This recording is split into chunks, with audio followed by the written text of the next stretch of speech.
우리는 지난주부터 출애굽기를 공부하고 있습니다.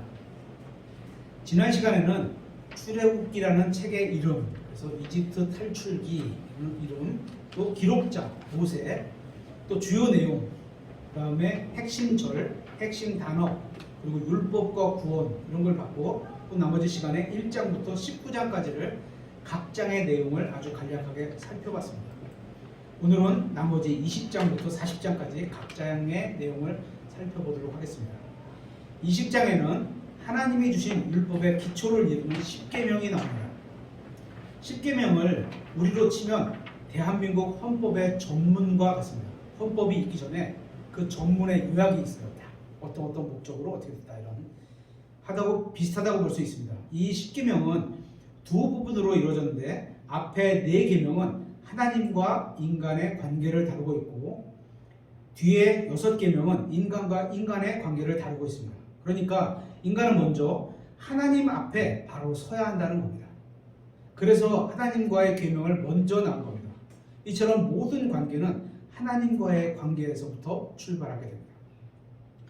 율법 전체를 두 명령으로 요약하면, 첫째는 하나님을 사랑하는 것이고, 둘째는 내 이웃을 사랑하는 겁니다. 한번 확인해 보겠습니다. 누가복음 10장 26절 27절입니다.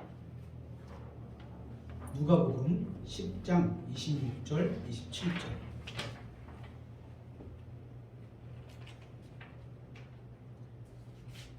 27절. 그분께서 그에게 이르시되 율법에 무엇라고 기록되어 있느냐? 내가 어떻게 읽었느냐? 하시니. 구약성경이 율법을 대표하는 게 구약성경이죠. 그 다음에 어떻게 읽었냐? 우리도 읽어야 된다는 거예요. 성경을. 하시니 27절. 그가 대답하여 이르되 너는 내 마음을 다하고 혼을 다하고 힘을 다하여 생각을 주 내 하나님을 사랑하고, 우리가 가지고 있는 영혼, 몸, 마음 다 해서 주님을 사랑하고, 둘째, 내 이웃을 내 자신과 같이 사랑하라 하였나이다 하매. 이 두 개, 주님을 사랑하고 이웃을 사랑하는 것은 하나로 연결됩니다. 그래서 하나님을 사랑하면 이웃을 사랑하게 된다는 겁니다. 어떤 두 사람이 있는데, 그 두 사람이 서로 관계가 좋지 않을 때, 두 사람 모두 다 하나님과의 관계가 좋지 않던지, 아니면 어느 한 사람은 하나님과의 관계가 좋지만 다른 한 사람이 하나님과의 관계가 좋지 않다던지, 그것도 아니면 두 사람 사이가 좋지 않은 겁니다. 그죠? 하지만 두 사람이 모두 하나님과의 관계가 바르게 해결된다면 두 사람 간의 관계도 잘 해결됩니다. 그래서 혹시 이제 가족 간에, 혹시 그 안에 성도 간에 분쟁이 있을 때 누가 먼저? 자신이 먼저 하나님께 바르게 서 있는지를 봐야 되는 거예요. 그죠? 이처럼 하나님과 관계가 좋은 사람은 이웃과의 관계도 좋다는 겁니다. 또 율법을 세 부분으로 나눌 수 있는데요. 20장에는 10계명이 있고, 또 21장부터 23장에는 판단들이라고 하는 사회법이 나와 있습니다. 사람 간에 살아가는데 어떻게 해야 된다는 규범이 나와 있고, 23장부터 24장에는 종교적인 예식의 규례들이 있습니다. 결국 판단들과 규례들, 이런 것들은 기본적으로 하나님의 말씀을 가리키고 있는 것입니다.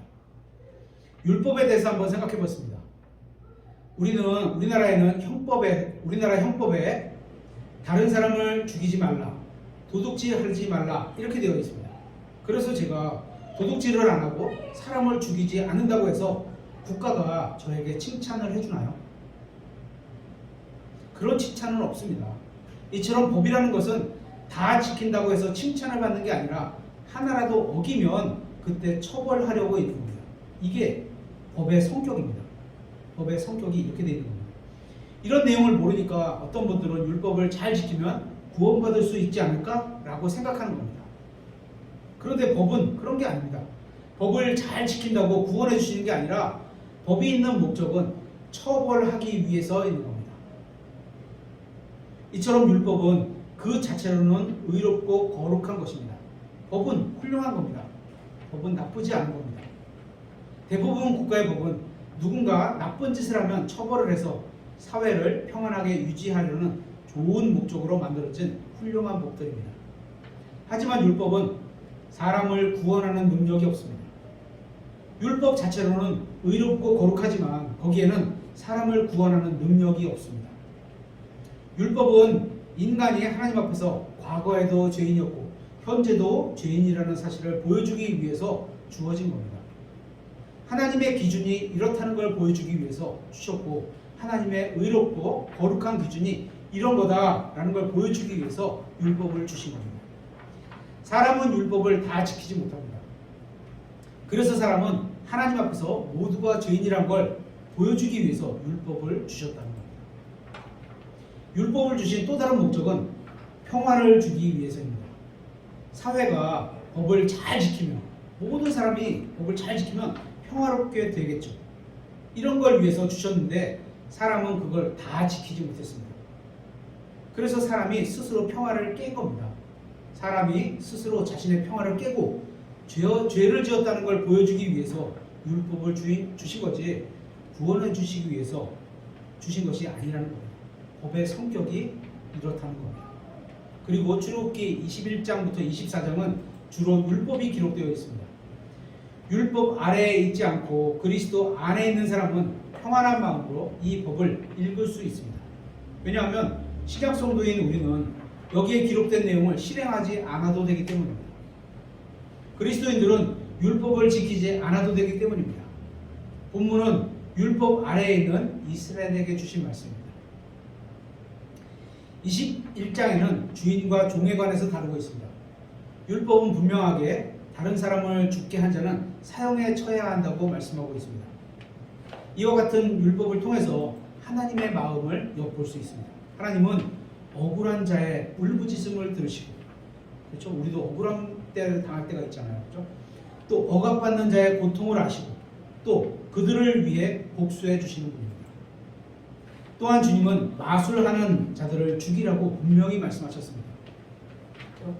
그래서 어디 가서 마술하는 거 보고서 이렇게 마음을 빼앗기면 안 돼요, 그렇죠? 마술은 속이는 행위예요, 속이는 행위, 그렇죠? 그래서 마술, 마법, 또 뭐 있죠? 또 뭐 있죠? 그런 것들은 다 속이는 걸로 마귀에게 속한 짓이다, 이렇게 우리는 믿고 있는 거죠. 가나안 사람들이 그 땅에서 쫓겨난 이유는 그들이 거짓 신들을 섬겼기 때문입니다. 모든 개인과 민족의 운명은 그들이 누구를 섬기고 있느냐에 따라서 운명이 달라지는 겁니다.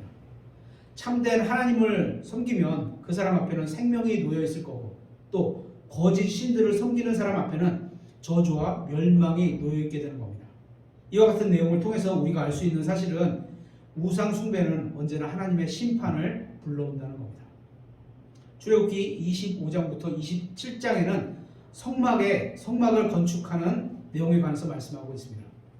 하나님께서 모세에게 주신 첫 번째 지침은 외적인 건물이 아니라 안에 들어갈 내용물에 관한 것들이었습니다. 그러니까 외적인 건물 자체보다는 내용물이 더 중요하다는 겁니다. 신약교회도 마찬가지입니다. 예배당이 크고 멋지고 아름답게 꾸미기 이전에 먼저 갖춰야 할 것은 성도들이 겸손함, 온유함, 거룩함, 신실함, 정직하고 순종하는 마음이 더 중요하다는 겁니다. 성막에서 가장 먼저 언급된 것은 하나님의 임재와 사람이 주님 앞에 나아가는 것을 상징하는 언약궤입니다. 그래서 언약궤는 항상 이렇게 지고 다니게 되어 있는 거잖아요, 그렇죠? 언약궤는 이스라엘 민족과 그들 종교의 상징이라고도 볼 수 있습니다. 이스라엘 민족의 중심에는 언약궤가 있고 그 언약궤는 이스라엘의 구심점 역할을 합니다. 그게 있으면 사람들이 모이는 거죠. 왜냐하면 하나님이 거기 위에서 임재하시기 때문에. 왜냐하면 언약궤에서 이스라엘 백성과 하나님이 만나기 때문입니다. 이 언약궤는 구약 성경에서 언약궤, 증언궤 등으로 다른 이름으로 불리기도 합니다. 이 언약궤의 특징을 보면 첫째는 언약궤는 인간이 하나님과 만나는 장소입니다. 둘째, 언약궤는 하나님과 그분의 백성이 교제를 나누는 일종의 탁자와 같은 것이라고 볼 수 있습니다. 교회인 우리도 함께 식사를 하면서 교제를 나누는 것처럼 언약궤도 이스라엘 백성이 하나님과 교제를 나누는 걸 의미합니다. 그런데 이 언약궤에서 하나님과 만남이나 교제가 없다면, 하나님과의 만남도 없고 교제가 없어, 그죠? 그런 거 없다면 죽은 종교에 불과한 겁니다. 사랑하는 둘이 만나서 아무 말도 안 하고 그냥 1시간 동안 밥만 먹고 헤어지면 무슨 의미가 있겠습니까? 그죠? 하나님과 그분의 백성이 만나고 그리고 교제를 나누는 이 자리를 성경은 율법과 긍휼이 만나는 곳, 하나님의 법, 의로운 법과 긍휼, 그거를 용서해 주시는 곳이 만나는 곳. 그래서 긍휼의 자리라고 부릅니다. 이것도 당연히 그리스도를 상징하는 겁니다. 성막은 직사각형이며 단 하나의 출구만 있습니다. 성막으로 들어가면 구원의 희생을 상징하는 바깥들의 놋제단을 보게 됩니다. 그 다음에 성화를 상징하는 놋 물두멍을 보게 됩니다. 물두멍이 이제 놋 안에 물이 담겨 있는데 거기다 이제 손을 씻게 되잖아요. 그죠? 우리가 말씀의 물로 우리를 씻는 것을 상징하는 거죠. 그리고 보다 작은 사각형으로 되어 있는 거룩한 곳이 있습니다. 이곳은 섬김을 상징합니다. 그래서 제사장이 들어가서 하나님을 섬기는 곳이기도 하잖아요. 여기에 보여주는 빵을 두는 상과 분향 제단과 촛대가 있습니다. 그리고 휘장을 지나면 가장 거룩한 곳이 나옵니다. 언약궤와 보여주는 빵을 두는 상과 촛대, 이 세 가지는 금으로 되어 있습니다. 하나님의 신성을 나타내는 금. 이스라엘 백성은 성막 주위에 장막을 쳤습니다. 서쪽에는 베냐민, 에브라임, 므낫세 지파, 동쪽에는 스불론, 유다, 이사갈 지파, 남쪽에는 시므온, 르우벤, 갓 지파, 북쪽에는 아셀, 단, 납달리 지파가 진을 쳤습니다. 성막은 하늘에 있는 것에 따라 모형으로 만들어졌습니다. 하늘에 있는 것이 원형이고 지상에 세워진 것이 모형입니다.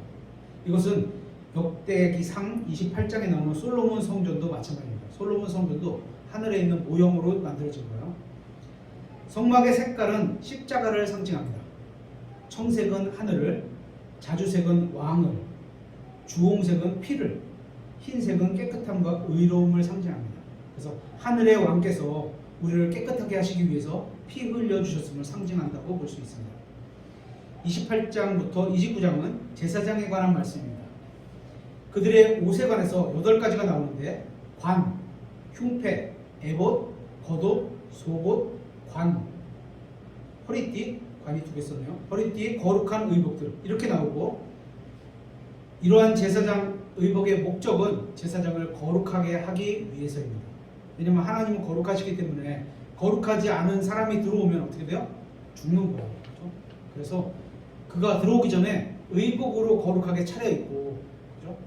들어오게 되는 거죠. 또 차려입기 전에 자신의 제물을 먼저 드리잖아요. 그렇죠? 오늘날 우리에게는 죄송합니다. 오직 한 분의 대제사장이신 그리스도 예수님만 존재합니다. 한번 확인해 보겠습니다. 디모데전서 2장 5절입니다.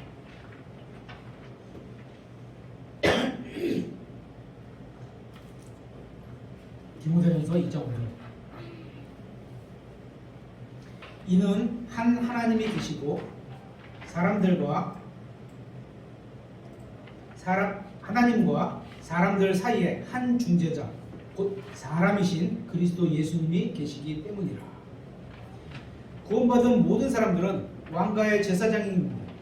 제사장이라는 것은 하나님 앞에 나아갈 수 있고 하나님과 다른 사람을 이어줄 수 있는 일을 하는 사람입니다. 한 번 더 이것도 확인해 보겠습니다. 베드로전서 2장 9절. 신약성도 모두입니다. 베드로전서 2장 9절. 그러나 너희는 선정된 세대요, 왕가의 제사장요, 거룩한 민족이요, 특별 소유 백성이니 이것은 너희를 어둠에서 불러내어 자신의 놀라운 빛으로 들어가 계신 분에 대한 찬양을 너희가 전하게 하려 함이라. 제사장은 해야 될 일이 있는 거죠. 구원받은 우리는 하나님 앞에서 모두 다 제사장이고 예수님은 대제사장이십니다. 우리는 언제든지 하나님께 나아갈 수 있고 다른 사람을 하나님 앞으로 인도해 줄 수 있고 다른 사람을 위해 우리가 기도해 줄 수 있습니다. 이것이 제사장으로서 우리가 해야 할 일입니다. 우리는 제사장이 되었지만 우리는 구약 시대의 제사장 의복을 입을 필요가 없습니다. 왜냐하면 우리는 그것보다 훨씬 더 좋은 옷, 예수 그리스도라는 옷을 입고 있기 때문입니다. 확인해 보겠습니다. 갈라디아서 3장 27절.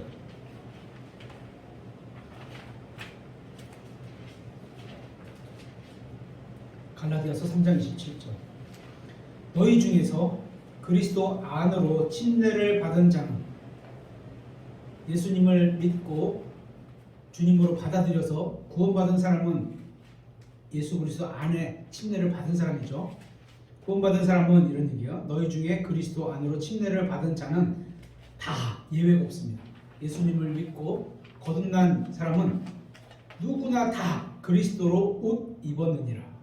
그러니까 하나님이 보실 때 우리를 어떻게 보시는 거예요? 그리스도로 보시는 거예요. 얼마나 기뻐하시는 아들로, 그죠? 30장부터 31장에는 성막에 대해 보다 자세한 내용이 나와 있습니다. 자세한 거 이제 우리가 한 장 한 장씩 살펴볼 때 그때 보겠습니다. 인간과 하나님의 관계를 상징하는 다른 물품들도 등장합니다. 그리고 31장에는 부살레엘이라는 인물이 나오는데 그는 하나님의 영으로 충만했습니다. 하나님은 성막에 물품을 만들 수 있는 지혜와 지식을 그에게 주셔서 자신을 섬기게 하셨습니다. 신약적 표현으로 하면 은사 또는 재능이라고 볼 수 있습니다. 하나님을 잘 섬기게 하기 위해서 어떤 특별한 재능을 주신 것을 우리는 은사라고 부릅니다. 성령님께서 각 사람에게 은사를 주신 목적은 자기 자신을 높이라는 것이 아니라 그것을 가지고 하나님을 섬기는 겁니다. 하지만 이 목사의 은사를 갖고 있는 사람들이 교회가 커지게 되면 이상하죠? 변질이 많이 되잖아요. 그렇죠? 그러면서 이제 자기가 높아지는 거예요. 신약 모든 성도는 은사를 활용해서 예수님을 섬기는 것이고 예수님의 몸인 교회를 섬기는 겁니다. 누군가가 자기는 은사를 가지고 있다고 말하면서 교회에게 전혀 유익이 되지 않고 있다면 은사를 바르게 사용하지 못하고 있는 겁니다. 구원받은 모든 사람들은 다 은사를 가지고 있습니다. 다만 저마다 은사가 다를 수 있습니다. 그래서 구원받은 모든 사람들은 예수님의 몸인 교회를 섬길 수 있는 어떤 특별한 재능을 각자가 다 갖고 있는 겁니다. 여러분은 어떤 은사를 받으셨습니까? 그것이 무엇인지 각자 빨리 찾아내고 그것을 발휘해서 주님을 섬겨야 되는 겁니다. 31장에는 안식일에 대한 설명이 나옵니다. 안식일은 우리가 흔히 말하는 주의 날과 주일과 혼동하지 말아야 됩니다. 이단들 중에 제7일 안식교에서는 안식일과 주의 날을 같은 것으로 보기 때문에 성경의 진리를 제대로 보지 못하고 뒤섞여 버렸습니다. 이거하고 이걸 분리했어야 되는데 이거를 같이 하나 묶어버리니까 구약에 있는 안식일이 마치 우리가 안식일을 지켜야 되는 것처럼 여겨지는 거죠. 신약의 그리스도인들은 안식일을 지키지 않습니다. 그러니까 제가 말하는 안식일을 지키지 않는다는 의미는 어떤 종교적인 예식으로 지키지 않는다는 겁니다. 안식을 하지 않는다 이런 의미가 아닙니다. 그렇죠? 종교적인 예식으로 지키지 않는다는 겁니다. 우리가 주의 첫날 그러니까 일요일에 모이는 것은 예수님이 부활하신 날이기도 하면서 그날이 휴일이기 때문입니다. 만약 어떤 지역에 대다수의 그리스도인들이 일요일에 근무를 해야 하고 토요일에 쉬는 지역이 있다면 그럴 수도 있잖아요. 그죠? 토요일에 모이면 다 안식일로 지키는 거냐? 그렇지 않다는 겁니다. 우리가 일요일에 모이는 것은 그날이 휴일이기 때문에 또한 그날 가장 많이 모일 수 있기 때문에 모이는 겁니다. 하지만 안식일을 지키는 안식교는 율법에서 말하는 종교적 예식으로 일곱째 날을 지키는 겁니다. 사람들은 안식일과 주의 날을 서로 다르다는 것을 모릅니다. 안식일은 이스라엘 백성을 시험하기 위해서 주님께서 주신 겁니다. 요거만 알아두세요. 그러니까 하나님께서 구약 이스라엘 백성에게 어떤 날을 지정해서 구약 이스라엘 백성에게 어떤 날 안식일 이거 지정해서 거기에 일하지 말라는 법을 주셨는데 일하지 마라. 이스라엘 백성은 그 법을 지킬 수도 있고 지키지 않을 수도 있었습니다. 그죠? 선택의 여지가 있는 거예요. 예를 들면 자녀가 아버지를 존중해서 은설이가 아버지를 존중해서 은설이가 이해하지 못해도 아버지 말씀대로 실행할 겁니다. 그죠? 존중하면 그대로 따를 거예요. 아버지는 왜 이렇게 쓸데없는 걸 날 시켰을까? 이렇게 생각하지 않고 나는 이유를 잘 모르지만 분명히 아버지가 무슨 특별한 뜻이 있어서 이렇게 하라고 하셨을 거야. 이렇게 생각을 하고 아버지의 말씀을 따릅니다. 그렇죠? 이처럼 하나님께서도 이스라엘 백성이 안식일을 지키는 걸 통해서 그들이 하나님의 말씀을 존중하는지 존중하지 않는지 이것을 시험하기 위해서 그들에게 안식일을 지정해 준 겁니다. 또 다른 목적은 사람들이 계속 일만 하지 말고 좀 쉬어라. 안식, 쉬어라. 이렇게 사람을 위해서 주신 겁니다. 안식일은 기본적으로 이스라엘 백성이 이스라엘 백성이 하나님의 말씀을 존중하는지 그렇지 않은지 보기 위해서 하나님이 주셨다는 사실입니다. 그러니까 안식일은 유대인들이 육체적으로 쉬는 날이고, 그렇죠? 주의 첫날은 그리스도인들이 영적으로 쉬는 날입니다. 쉰다는 개념은 비슷할지 모르지만 목적이 다르고 대상이 다른 거예요. 유대인들은 안식일에 일을 하면 죽임을 당하게 됩니다. 그렇죠? 그렇다고 우리가 일을 안 쉬고 일한다고 우리 죽이지 않잖아요. 그죠? 안식교는 아마 매주 누군가가 죽어야 될 것 같아요. 그죠? 위에 안식일을 지켜라가 있는데 밑에 보면 부모에게 불순종하는 것도 죽여야 되고 뭐 하는 것도 죽여야 되고 죽임당할 게 엄청 많아요. 그때 이제 나중에 살펴보겠지만, 그죠? 아마 매주 한 명씩 죽어야 될 것 같아요. 안식교를 믿으면. 안식일만 지키는 걸 믿는 게 아니죠. 그 아래에 있는 것도 믿어야죠. 그래요? 요거는 믿고 요건 안 믿고 이거는 불순종이라고 했잖아요. 그리스도인이 주의 첫날에 주님을 섬기기 위해서 모이지 않으면, 그렇죠? 만약에 우리 일요일날 모이잖아요. 근데 모이지 않으면 두 가지를 볼 수 있겠죠. 하나님께서 자기에게 다른 일을 시키셨기 때문에 어디에 갈 수도 있고, 그죠? 또 하나는 그날을 너무 가벼이 여기는 거예요. 하나님의 말씀보다 너무 가벼이 여기서 안 올 수도 있다는 거죠. 그래서 풍성한 생명이 있지 않다. 믿음을 갖고 있지 않구나.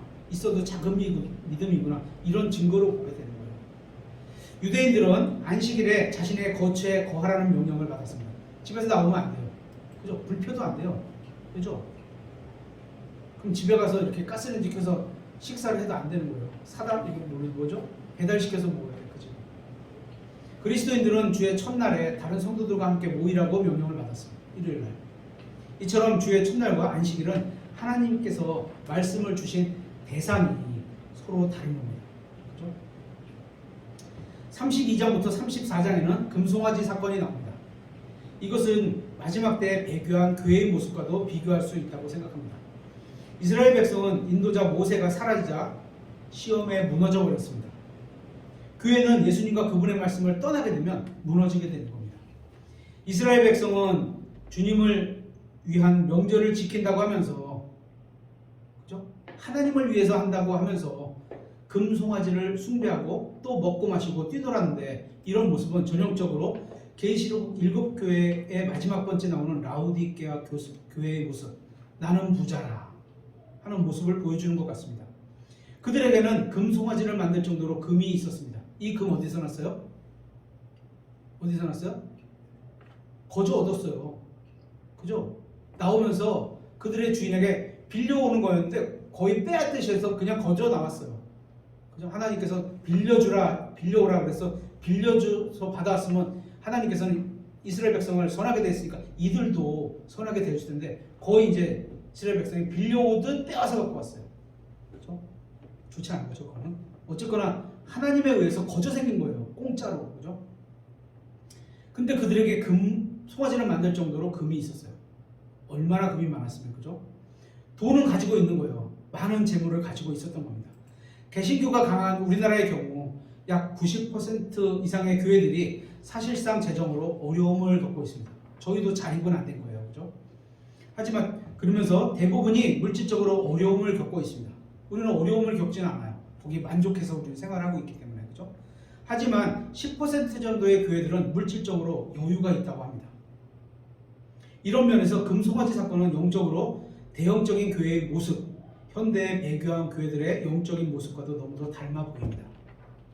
이스라엘 백성은 자기들이 금송아지를 만들었는데 사실 이 금송아지는 이집트인들이 섬기는 신 중에 하나였습니다. 그러니까 문제는 이스라엘 백성이 출애굽을 통해서 몸은 이집트로부터 떠났는데 이집트에서 430년 동안 살면서 하나님을 섬겼어야 할 이스라엘 백성이 이집트인들의 신을 받아들인 겁니다. 그들의 몸은 이집트를 떠났는데 마음은 아직도 이집트의 신인 금송아지를 섬기고 있는 겁니다. 그들은 이집트를 탈출했지만 여전히 이집트들의 신을 섬기고 있었기 때문에 이 금송아지를 만든 겁니다. 그냥 뚝딱 만들어 뚝 이렇게 떨어졌다고 얘기하잖아요. 그죠? 근데 만든 거잖아요. 그렇게 이스라엘 백성들은 이집트에서 우상을 숭배했던 겁니다. 그들의 몸은 이집트를 떠났지만 마음은 다시 이집트로 돌아가 버린 겁니다. 신약교회인 우리도 그럴 수 있습니다. 그렇게 되면 안 되는 겁니다. 하지만 세상에서 구원을 받습니다. 또 세상과 분리가 되었습니다. 출애굽한 거예요. 우리는 세상과 더불어 정죄받지 않게 되었습니다. 이제 이집트의 속박에서 불려났고 구원받았으니까 여기서 살던 그 우상 숭배를 안 할 수 있는 거예요. 이제는 우리가 예수 그리스도 안에 있게 되었습니다. 우리는. 하지만 마음은 다시 세상으로 돌아가 버린 그런 경우들을 많이 보게 됩니다. 그렇죠? 그래서 이집트를 영적으로 적용한다면, 출애굽기를 영적으로 적용하면 그리스도인들에게 굉장히 큰 유익을 얻을 수 있는 겁니다. 다른 책들도 많지만 여기는 각 장마다 우리가 배울 수 있는 게 풍성해요. 그래서 이제 이게 스토리도 좋고 배울 수 있는 교훈도 많고, 그래서 제가 이제 이 책을 정한 거죠. 신약 성도인 우리에게 어린 양의 피로 구원받은 사람은 계속해서 믿음의 근본 진리에 머물러야 한다는 사실을 가르쳐 주는 겁니다. 그렇지 않으면 언제든지 세상으로 다시 돌아버릴 수 있습니다. 신약교회에서 다시 돌아가 버린 누구? 대마. 남의 얘기가 아닐 수 있습니다. 그래서 항상 대마를 읽을 때 대마를 너무 심하게 탓하지 마세요. 우리도 언젠가 잘못하면 그럴 수도 있어요. 그죠? 아, 안타깝다 이렇게 생각을 해야죠. 모세는 하나님의 영광을 호소하면서 백성을 위해 중보했습니다. 멋진 분이에요. 이분 생각보면. 이전의 모세는 하나님을 위해서 백성 앞에 섰는데, 그죠?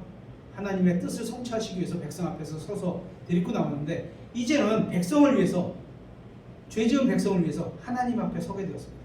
양쪽에 중보를 하고 있잖아요. 양쪽을 다. 그죠? 이 모세는 백성들이 우상을 다시 숭배하는 것을 보고 진노해서 십계명의 두 돌판을 깨뜨려 버립니다. 그래서 십계명의 원본이 사라지게 되었습니다. 모세는 금송아지를 갈아서 백성이 마시게 했습니다. 교훈으로 삼기 위해서죠. 그리고 모세는 십계명의 첫 번째 원본의 복사본인 두 번째 원본을 받아서 내려왔는데, 이번에는 다행히도 백성들이 인내하며 모세를 기다리고 있습니다. 그러니까 우리가 이런 말씀을 통해서도 성경의 원본이 그렇게 중요한 건 아니라는 걸 찾을 수 있습니다. 또 하나님은 자신의 말씀을 보존하는 방법이, 우리 TV 보면 TV쇼 진품 명품 이거 보세요? 안 보세요?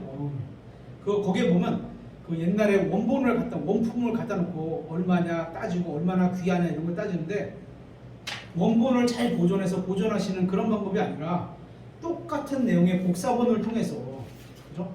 그래서 우리 구약 성경이나 신약 성경 다 기록자가 계속 대필하게 되고 유대인들에게 그 기록의 연속을 맡기셨다고 얘기하는 거잖아요. 보존하신다는 사실을 이것을 통해서도 알 수 있습니다. 그렇게 모세는 산에서 하나님과의 교제를 마치고 얼굴에 하나님의 영광이 가득 찬 채로 내려왔습니다. 이것을 우리에게 영적으로 적용해 보면 하나님과 교제하는 사람은 하늘의 기쁨으로 충만하다는 겁니다. 항상 마음이 기쁘다는 거예요. 그렇죠? 그런데 신약 성도가 구원받고 정말 자기가 바른 성경과 바른 교리를 알고 바른 교회에 다닌다고 하면서도 얼굴에 항상 수심이 가득하다면, 그 사람은 문제가 있는 겁니다. 물론 그리스도인에게서 걱정이 전혀 없는 건 아닙니다. 그죠? 걱정할 수 있습니다.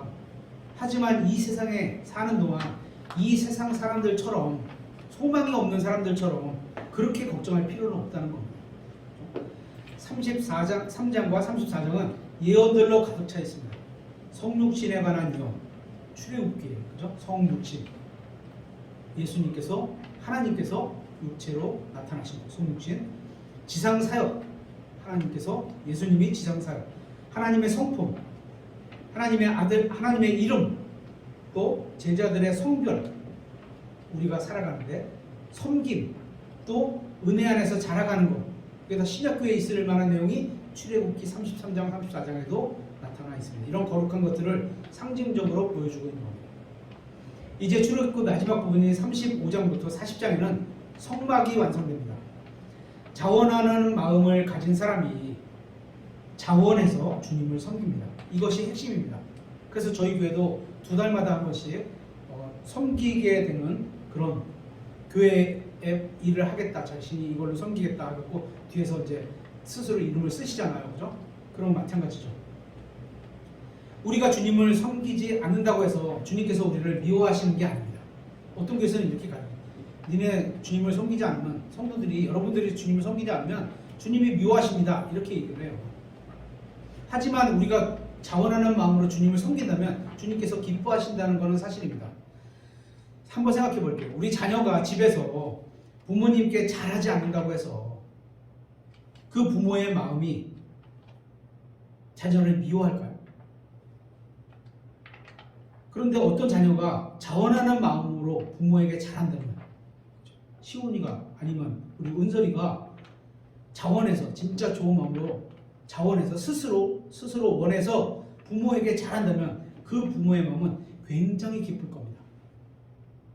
예전에는 저도 이거 못 느꼈는데 지금은 아이들이 다 커서 스스로 뭔가를 해놓은 걸 보면서 이런 마음이 생겨요. 그래서 저도 하나님께서 우리에게 이런 걸 원하시겠구나, 이런 걸 체감을 하죠. 아주 자녀가 아무것도 하지 않아도 그냥 자녀이기 때문에 부모는 자녀를 사랑합니다. 하지만 시키지 않았는데도 자원해서 부모를 섬기고 또 가정도 돌보고 그런 일을 한다면 부모의 마음은 굉장히 기쁩니다.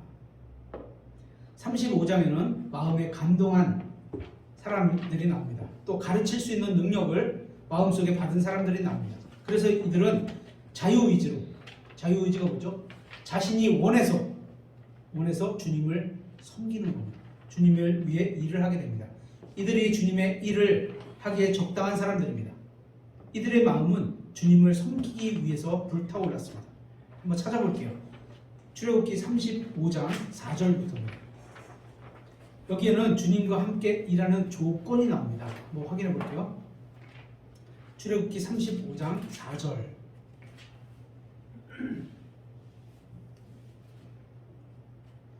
4절. 모세가 이스라엘 자손의 온 회중에게 말하여 이르되,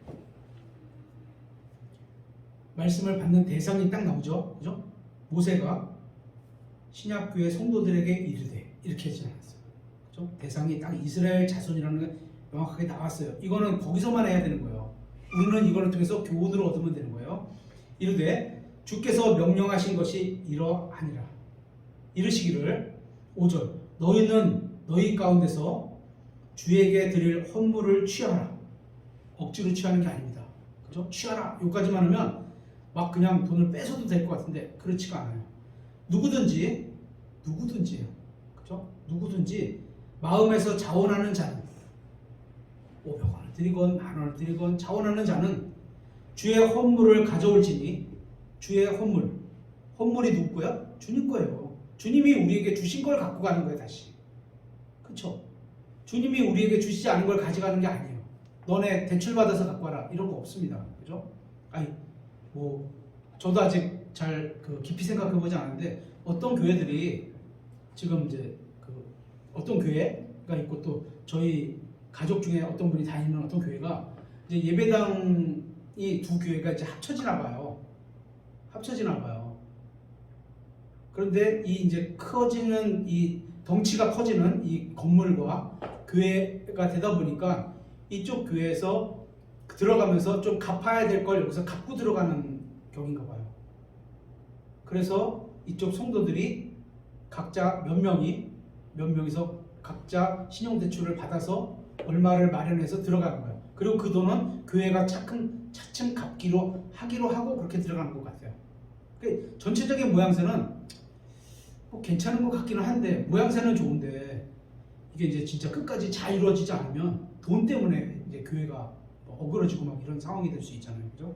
그래서 조금 그 교회를 위해서 저는 기도하고 있어요. 누구든지 마음에서 자원하는 자는 주의 헌물을 가져올지니, 그죠? 빌려서 갖고 오라는 말을 하나 안 하셨어요. 네. 그것들은 곧 금과 은과 놋과 청색과 자주색과 주홍색 실과 고운 아마실과 염소 털과 붉게 물들인 순양 가죽과 오소리 가죽과 시팀 나무와 등잔 기름과 기름 부음에 쓸 기름에 넣는 향료와 향기로운 향에 쓸 향료와 줄만호 보석들과 에봇과 흉패에 물릴 보석들이니라. 많이 갖고 나왔네요. 그죠? 하나님으로부터 예수님, 그러니까 하나님을 통해서 엄청 많은 은혜를 받았네요. 이 사람들은. 10절. 너희 가운데 마음이 지혜로운 모든 자는, 지혜를 주시는 분이 하나님이시잖아요. 그렇죠? 그런 마음을 하나님이 주셨는데 그 마음을 갖고 있는 사람은 나와서, 모든 자가 와서, 그런 마음이 있다면 모든 자가 와서 주가 명령한 모든 것을 만들지니라. 그렇죠? 여기 보면 주님과 함께 일하기 위해서 조건들이 몇 개 있어요. 첫째, 어린 양의 피로 구속을 받아야 돼요. 그죠? 출애굽을 했었어야 돼요. 둘째, 이집트를 떠나야 돼요. 그죠? 세상을 떠나와 있어야 돼요. 그죠? 그리고 주님께서 시키신 일을 자원해서 하고 스스로 해야 돼요. 그죠? 자신의 것을 주님을 위해 사용하려는 마음을 가지고 있어요. 하나님께서 나에게 주신 거야. 그죠? 주신 거예요. 소유권이 나에게 넘어온 거예요. 하나님 거였던 거에 나에게 넘어온 거예요. 그럼 소유권이 어디야? 내 거예요. 내 마음대로 해도 돼. 그걸 속여갖고 뭐 반만 드리겠는데 다 드렸다고 이럴 필요 없고, 그냥 내 믿음이 반밖에 안 되는구나, 반이구나, 그럼 반 드리면 되는 거고, 10분의 1이구나 그럼 10분의 1을 드리면 되고, 다 드린다고 그러면 다 드리면 되는 거예요. 그죠? 자신의 것을 주님을 위해 사용하려는 마음을 가지고 있어야 돼요. 그거 마음이 없으면 안 되면 되고요. 자원하는 마음이 없는데, 사람들은 기뻐하겠죠. 헌금을 관리하는 사람은 기뻐할 수 있겠죠. 하지만 하나님은 기뻐하는 헌금이 아니라는 거예요. 그래서 드릴 때 꼭 자원하는 마음으로, 그죠? 하나님께 드려야지 그게 하나님이 기뻐하시는 헌금이 되는 거죠. 또 주님께서 시키신 것을 만들 수 있는 지혜가 있어야 되고, 이 지혜는 하나님이 주신 거예요. 그죠? 또 행동으로 옮길 수 있는 열심도 있어야 돼요. 마음만 있으면 안 돼.